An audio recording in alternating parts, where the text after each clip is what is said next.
नमस्कार दोस्तों, क्राइम तक में आप सबका स्वागत है। मैं हूं सुप्रतिम बैनर्जी और आज फॉलोअप के इस स्पेशल एपिसोड में हम बात करने वाले हैं मणिपुर की। आप सबको पता है, मणिपुर के एक वायरल वीडियो ने इन दिनों लोगों को विचलित कर रखा है।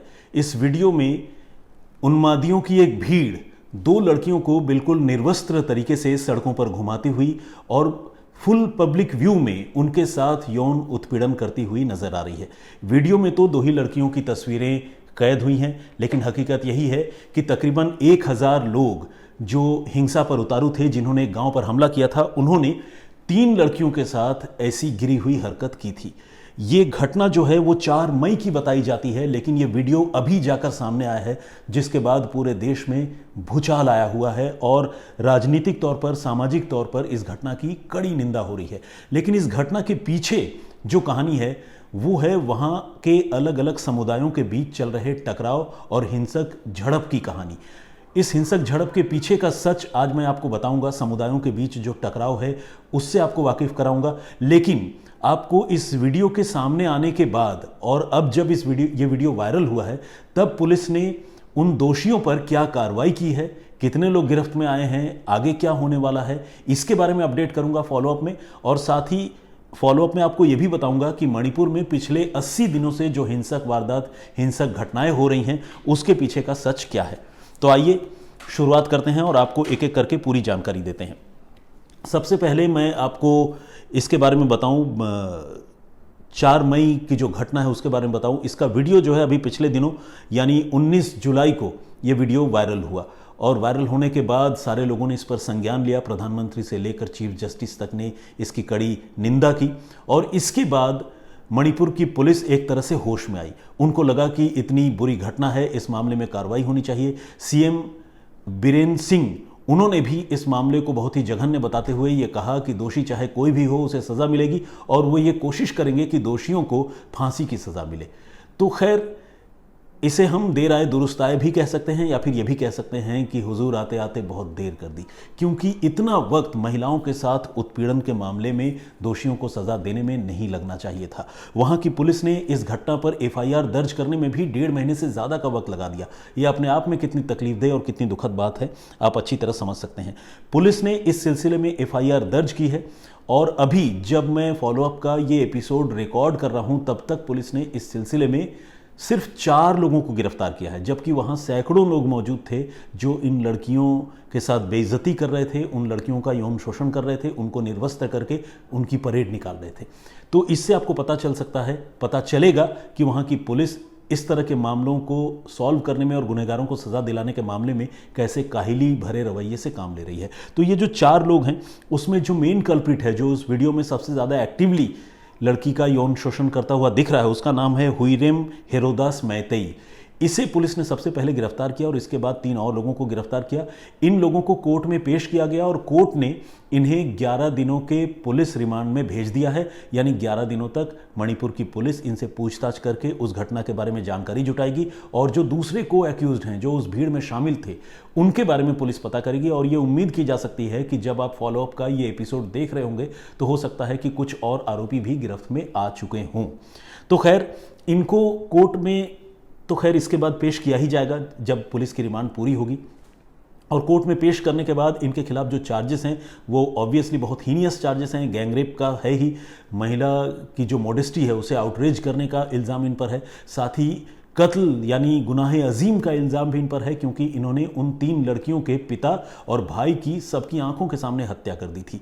तो इस पर भी इनके खिलाफ जो है चार्जशीट दाखिल होगी। अब अगर हम फ्यूचर की बात करें तो जिस तरह से इस वीडियो ने लोगों को झकझोरा है, और वो एक रेयरेस्ट ऑफ द रेयर की श्रेणी में मेरी निगाह में तो आता है, न्यायमूर्ति की निगाह में होगा या नहीं ये मुझे नहीं पता। और इस मामले में अगर कानून सही तरीके से काम करे तो ये जो दोषी पकड़े गए हैं, इन्हें फांसी से कम कोई भी सज़ा नहीं हो सकती, ये बात तो साफ है। तो खैर, इसमें थोड़ा मेरा ऑब्जर्वेशन भी इन्वॉल्व है। अब इस मामले की जो जांच है उसके बारे में मैं आपको बताऊं। अभी इस मामले में बहुत सारे लोगों को गिरफ्तार किया जाना बाकी है। वीडियो में बहुत सारे लोगों के चेहरे साफ साफ दिख रहे हैं, वो अपने आप में एक एविडेंस है उन लोगों के खिलाफ। इस वीडियो को पुलिस ने भी कंसीडर किया है एक सबूत के तौर पर, और अदालत में भी इस वीडियो को एक सबूत के तौर पर पेश किया जाएगा। बाकी जो विक्टिम लड़कियां हैं उनके बयान पुलिस के पास हैं, और विडंबना यह भी है कि विक्टिम लड़कियों को खुद पुलिस से भी शिकायत है कि पुलिस ने उनकी रक्षा नहीं की, बल्कि पुलिस ने पहले उनको रक्षा के बहाने अपने साथ लिया, लेकिन बाद में जब हिंसक भीड़ आई तो पुलिस ने खुद उन लड़कियों को भीड़ के हवाले कर दिया। तो यहाँ पुलिस पर भी एक बहुत बड़ा सवाल है, और इसी के साथ सवाल ये भी खड़ा होता है कि जिस पुलिस पर ही पीड़ित लोगों को यकीन नहीं है, क्या वो पुलिस अगर जांच करेगी तो सही मायने में पीड़ित लड़कियों को इंसाफ मिल भी पाएगा? ये अपने आप में एक बहुत बड़ा सवाल है। अब बात करते हैं मणिपुर के हिंसा की। मणिपुर में तकरीबन 80 दिनों से भयानक हिंसा चल रही है, और इस हिंसा में 150 से ज़्यादा लोग मारे जा चुके हैं। 50,000 से ज़्यादा लोग अपने अपने घरों से बेघर हो चुके हैं। आप समझ सकते हैं कि वहाँ के हालात क्या है। लेकिन इस हिंसा के पीछे की कहानी क्या है, तो आइए जल्दी से आपको वो बताते हैं। इस हिंसा के पीछे जातियों का टकराव है। एक तरफ मैतेई समुदाय के लोग हैं और दूसरी तरफ नगा और कुकी समुदाय के लोग। मैतेई समाज के जो लोग हैं वो मणिपुर की राजधानी इम्फाल में रहते हैं, और इम्फाल के इर्द गिर्द रहते हैं, जिसे आप घाटी का या तराई का इलाका कह सकते हैं। और इनकी आबादी, मणिपुर की जो पूरी आबादी है तकरीबन 30 लाख की, उसमें आधे से भी ज़्यादा है, यानी तकरीबन 53% के आसपास इनकी आबादी है। ये एक डेमोग्राफी की बात है। और जो नगा और कुकी समुदाय के लोग हैं और बाकी दूसरे जनजातियों के लोग हैं, ये मणिपुर के पहाड़ियों में रहते हैं, यानी पहाड़ी इलाकों में रहते हैं। तो विवाद फिलहाल ये है कि ये जो मैतेई समाज के लोग हैं, ये अपने आप को जनजातीय दर्जा देने की मांग कर रहे हैं, और जनजाति होने का दर्जा मिलने पर इनको कई सारी सुविधाएं वहाँ मिलेंगी अपनी सभ्यता संस्कृति के हिफाजत की, और साथ ही ये भी मांग कर रहे हैं कि उन्हें जो है मणिपुर के पहाड़ी इलाकों में भी ज़मीन खरीदने और बसने की छूट मिलनी चाहिए। उनको वो हक, वो इजाज़त मिलनी चाहिए। और इस मांग के पीछे उनकी जो दलील है, उनका ये कहना है कि पहाड़ी इलाकों में रहने वाले नगा और कुकी समुदाय के जो लोग हैं वो पहाड़ियों में तो रहते हैं ही, उनको तराई के इलाकों में, घाटियों के इलाके में ज़मीन खरीदने और बसने की छूट है, लेकिन मैतेई समाज के लोगों को इस बात की छूट नहीं है कि वो पहाड़ी इलाकों में फैल सके और अपना विस्तार कर सके। तो ये जो है उनके साथ ज्यादती है, और इसी चीज़ के विरोध में वो कानूनी तौर पर, सामाजिक तौर पर मैतेई समाज के लोग लड़ रहे हैं।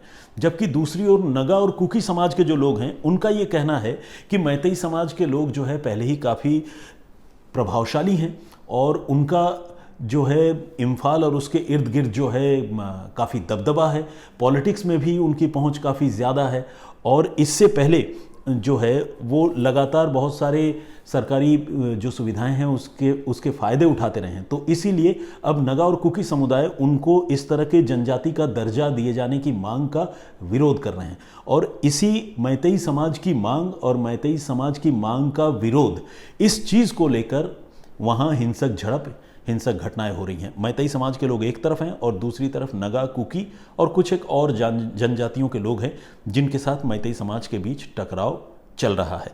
तो इस चीज़ को बहुत पहले से बहुत सिंसियरली डील करके, बातचीत करके शायद सुलझाया जाना चाहिए था, जिसमें मुझे लगता है कि सरकार की इच्छा शक्ति या फिर हमारी जो जुडिशियरी का काम करने का स्पीड है वो भी एक बड़ी वजह रही, जिसके चलते अब ये हिंसक घटनाएं जो है लगातार हो रही हैं, और अब इन हिंसक घटनाओं की तरफ लोगों का ध्यान गया है। लेकिन हकीकत यही है कि पिछले 80 दिनों से मणिपुर जल रहा है और उस पर अब तक किसी का ध्यान नहीं था। लेकिन अब जब ये बड़ी घटना हुई, जिसमें कुछ लोगों ने कुकी समुदाय की 3 लड़कियों को निर्वस्त्र करके बीच सड़क पर घुमाया और उनके वीडियो बनाए, और उसकी तस्वीरें जब वायरल हो गई, तब जाकर लोगों को ख्याल आया कि अरे मणिपुर भी है और वहाँ भी कुछ हो रहा है। तो बहुत पहले जो है सरकार को, शासन को जाग जाना चाहिए था, और जो भी गुनहगार हैं उन्हें सज़ा देनी चाहिए थी, और साथ ही ये जो हिंसक झड़प, समाज में एक दूसरे के खिलाफ नफरत ये जो चल रही है, उस पर भी बहुत पहले काबू कर लेना चाहिए था।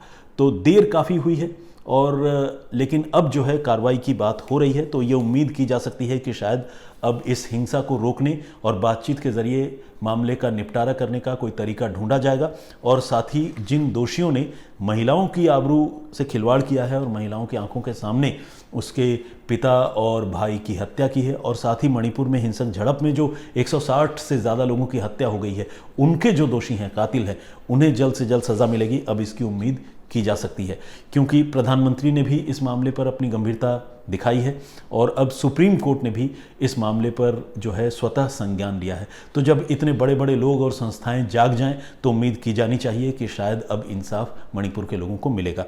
आने वाले दिनों में क्या होता है ये देखने वाली बात होगी। फॉलोअप में मैं आपको ज़रूर इसके बारे में भी अपडेट दूंगा। पिछला एपिसोड जो फॉलोअप का था उसमें हमने बताया था आपको कि बृजभूषण शरण सिंह जो रेसलिंग फेडरेशन ऑफ इंडिया के चेयरमैन हैं, उनके खिलाफ चार्जशीट पुलिस ने पहलवानों की शिकायत पर यौन उत्पीड़न के मामले में दाखिल कर दी है, जबकि जो एक नाबालिग लड़की ने शिकायत की थी उस मामले को पुलिस ने अपनी जांच में गलत पाया है और उस मामले को क्लोज करने के लिए, बंद करने के लिए पुलिस ने अदालत में अर्जी दी है। ये खबर, इसका फॉलोअप मैंने आप लोगों को बताया था, उसमें बहुत सारे लोगों ने कमेंट किया है। आइए कुछ कमेंट और कुछ लोगों के नाम पढ़ता हूँ। शंकरलाल विश्नोई जी हैं, विश्वजीत जी हैं, बहुत स्वागत आपका। रूपा चट्टोपाध्याय जी, विजेंद्र सिंह जी, मामोनी बोरगोहा, सिया चंडीगढ़ से हमें देखती हैं, बहुत बहुत स्वागत आपका। प्रदीप भाम्बू जी ने भी कमेंट किया है। मौलाना निसार अहमद नागपुरी साहब रेगुलर हमारे लिसनर हैं और हमारे साथ जुड़े रहते हैं, तो उनका भी मैं बहुत बहुत धन्यवाद करता हूँ। AK स्टार्स के नाम से आईडी है, नवीन दर्जी जी हैं। और ज़्यादातर लोगों ने बृजभूषण शरण सिंह के मामले में जो कार्रवाई है पुलिस की उस पर नाखुशी जताई है और उनका कहना है कि बृजभूषण शरण सिंह चूँकि एक सांसद हैं, प्रभावशाली नेता हैं और सियासी हलके में उनकी पहुंच ज़्यादा है, तो इसीलिए उनके खिलाफ इतने संगीन इल्ज़ाम होने के बावजूद अब तक उन्हें गिरफ्तार तक नहीं किया गया, बेशक उनके खिलाफ चार्जशीट दाखिल कर दी गई। तो खैर ये तो पिछले हफ्ते की बात थी। इस बार एक और अपडेट है, वो ये कि बृजभूषण को अब अदालत से ज़मानत मिल गई है, लेकिन ये कहा गया है कि अदालत की मर्ज़ी के बगैर और अदालत को बताए बगैर वो भारत छोड़कर विदेश नहीं जाएंगे। तो खैर ये भी एक फॉलोअप था जो मुझे लगा कि आप लोगों को बता दूं। तो आज के लिए इतना ही। मैं अगले एपिसोड में फिर हाजिर होऊंगा किसी और कहानी, किसी और वाक़े के लेटेस्ट अपडेट के साथ, फॉलोअप के साथ। तब तक के लिए मुझे इजाज़त दीजिए। अपना बहुत ख्याल रखिए, सुरक्षित रहिए। जय हिंद, जय भारत।